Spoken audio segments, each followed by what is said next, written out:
He said, one, he didn't throw them out into the audience anymore because somebody was allergic to oranges at one point. And the other one was that he'd found a very mouldy one. And he actually found a mouldy one tonight. Yeah.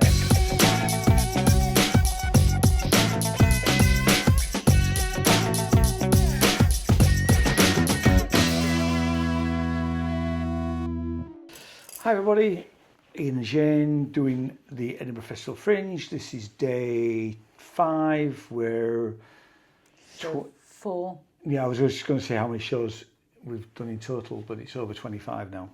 And this is show 4 of the day. We've got 5 in total. This was halftime, which was my choice. And it wasn't quite what I expected. Do you want to just read the... Yeah. So it's one person show. It's Eilir Pierce, pop live music. Midlife hits. Your pop star dream is fading. You wake in a celestial locker room, a golden chance to turn your life around before the second half. Eilir Pierce, delivers synth pop bangers in a surreal cabaret for late bloomers. So what is his first name? Because he's Welsh, isn't he? Yeah, it's Eilir. And it's begin with it. Yeah. Sorry about this. Really. Yeah, I don't. It's Eilir. Eilir. Eilir. Apologies, Eilir or Eilir. We're not quite sure how. Eilir. Yeah. Can I talk about the music first, not the vocals? I found it disconcerting that the music was coming from the back of the room. Oh, well, I hadn't even noticed that. So, right, okay. It had a very disconcerting effect in the terms of, normally if you're at it's a concert, and I thought, I mean, there was a slight issue of the volume of the backing track being too quiet for a lot of it, which gave a disconnect to when the vocals were singing. But having the music at the back and not where all of the action is an issue. Now that might not be he might not be able to do anything about that, because obviously he's rented that space for an hour. But I actually think that's quite a big thing, if I'm honest. Well, it is, because it's predominantly music. So it is music. I mean, this. I'll come back to me. But what do you think of it? Well, I was initially a bit confused because I knew that the premise was, or part of the premise of the show was somebody having a midlife crisis, because that's in the blurb.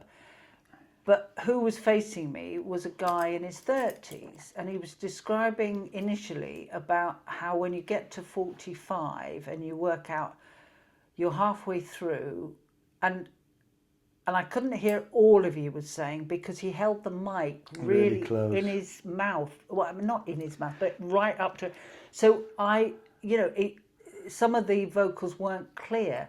So I was very confused because I thought, is he playing a character or is he talking about himself? Because he's not 45. No, but actually and what he was doing was, it was a wired mic, and he was holding it around where the diaphragm is.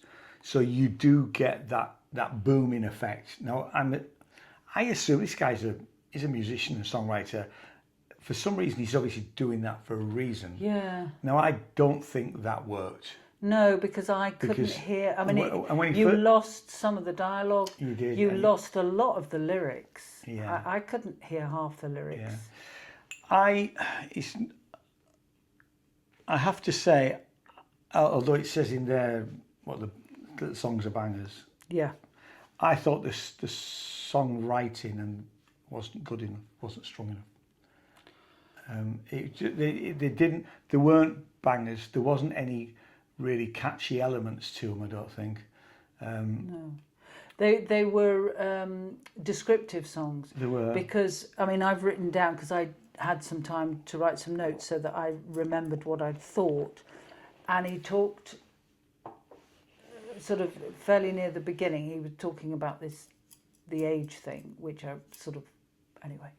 And then he said he used moisturiser on his face. Yeah. So then he had some moisturiser. He said it was very oily, and he then put it on his face. Then he gave it to some people in the audience to me, and to use. I didn't want to use it, but the guy a bit near us and did. then he went into a song, and it was about moisturising his face. And then a bit later on, he talked about living with his parents and tidying the bathroom and the kitchen, and the song and the lyrics were, I tidied the bathroom, I tidied the kitchen, sort of along. So some of the songs were like that.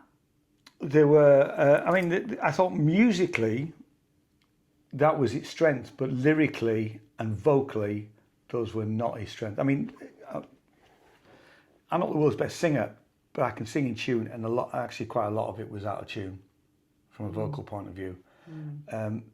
Now that might be his style of singing.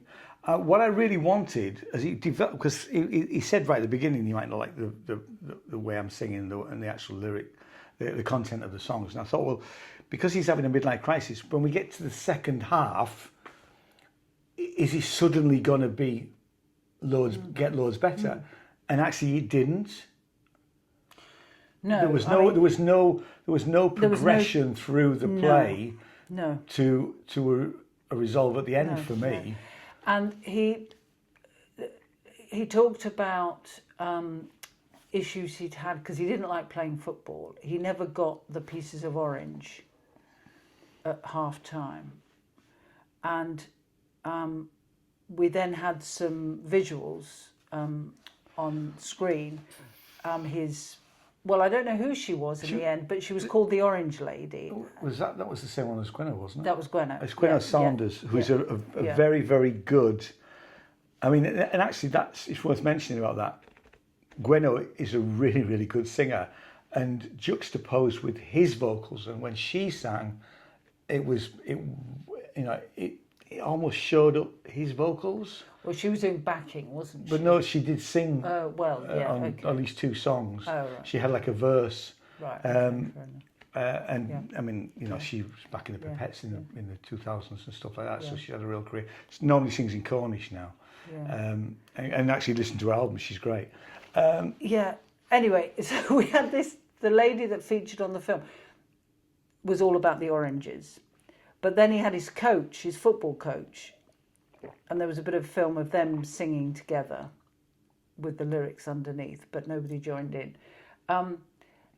And so there were, the show had been put together. It hadn't, it's not been thrown together. Hadn't been thrown because these sections of film were part of the narrative. And he did keep referring to, and then, he then referred to, he was sort of going to turn his life around and things.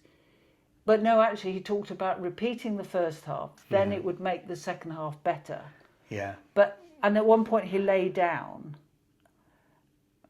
on the ground, and I felt he was quite depressed, but I wasn't quite sure, was he depressed as the character, if he was a character, or was he actually not enjoying himself on stage? It is quite difficult to know exactly whether he was a character the whole time or not. And actually, because he did talk to us, and some of those bits, almost like the ad-libs were quite funny at times. Yeah.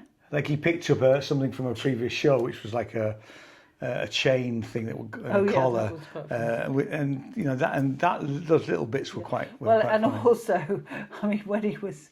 Because he did have a box of orange pieces, and he said 2 things which were very funny. He said, one, he didn't throw them out into the audience anymore because somebody was allergic to oranges at one point, and the other one was that he'd found a very mouldy one, and he actually found a mouldy one tonight, and then put it on the side. But he did throw a piece out. He threw it to his friend. Was that his friend? Yeah, that guy knew. Then he knew him. Okay. That's why he threw it to him. Right. Okay. It wasn't a big audience. There was probably about 7 of us, including his friend. Yeah. I mean, I wasn't bored. I mean, I was engaged, but I was not following. I just wanted it to be music, to be better. Right. Okay. He wasn't. I'm sorry about this because we're not here to trash people's work, and he's put a lot into it. But actually, I think lyrically and vocally, he just wasn't good enough. Yeah. Wasn't strong enough for me. I mean, you know. Yeah. I'm sorry. I couldn't hear some of it, I'm afraid, the lyrics, because of the way of the mic and stuff. Yeah. And I sort of, like I say, I got halfway through it and I thought, right, I really expect it to sort of take off now and him to turn his life around and things get better. And is he playing his character who really doesn't sing very well? Do you know what I mean? And that's what I thought might happen, but it didn't work for me. And I mean, it's difficult when you've got, you know, only 7 people in the audience and, you know, only 6 of them are, you know.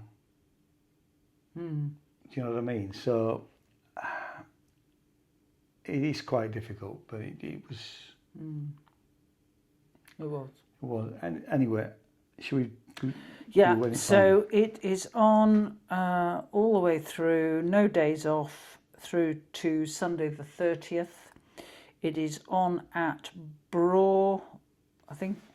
Braw venues. I've got. Grand Lodge in the Studio. That's venue 7. It's on George Street. It's on at 7:30 for 50 minutes. It's £15.50 or £13.50 concession. And I'm gonna go for 2. I'm also gonna go for 2. Sadly, I don't like. No. I don't like doing this, but actually, I just think it needs. I mean, I don't know how you improve it because he's put a lot of work into it, and I'm sorry that, you know, it's not for us. You know, you've got to go and make your own mind up about it. Yeah. Really, but it definitely was a bit of a miss for me, really. You know. Yeah. Okay. Yeah. So sorry about that. We've got more coming, and we'll see you shortly. Cheers. Okay. Bye-bye. Bye.